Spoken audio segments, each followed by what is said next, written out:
Sir जी बहुत दिक्कत में साहब, मैं क्या बताऊँ आपको, इतना रोने का मन हो रहा है बाबा जी, क्या बताऊँ आपको। कुछ खाने के लिए नहीं सर, इसके लिए बस आपका पाँव पड़ता हूँ सर।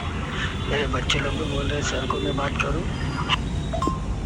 सर जी बहुत दिक्कत में हूँ सर। જય શ્રી રામ મિત્રો, આ કોઈ ભાઈ છે સુરતથી છે, એમનું નામ નરેશભાઈ છે. હવે તે 2 દિવસથી અમને ફોન કરીને મદદ માગે છે અનાજ પાણી માટે. તેમને મેડિકલી પ્રોબ્લેમ થવાથી તેમનો પગ કાપવામાં આવ્યો હતો અને તેમણે ફોટો મોકલ્યો તો એમની વાઈફનું પણ ઓપરેશન કર્યું છે અને તેમના 2 નાના છોકરા છે.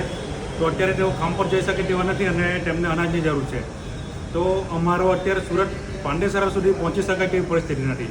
જો તમારા માટે કોઈ સુરત પાંડેસરા સુધી પહોંચી શકે અથવા કોઈ એવા કોઈ વ્યક્તિ હોય તો એવી સંસ્થા હોય જે ત્યાં પહોંચી શકે તો અમારો કોન્ટેક્ટ કરો, અથવા જો તમારા જાણમાં કોઈ એવું હોય કે ત્યાં પહોંચી શકે તો તેમને અમારો વિડીયો શેર કરો. આમને આપણે રાશન પાણી પહોંચાડવાનું છે, તો આપણે સોશિયલ મીડિયાનો પાવર બતાવવાનો છે. સોશિયલ મીડિયા થકી આપણે એમને આજે અનાજ અથવા જે કંઈ તમને જરૂર છે એ પહોંચાડીશું. આ વિડીયો તેમને શેર કરો.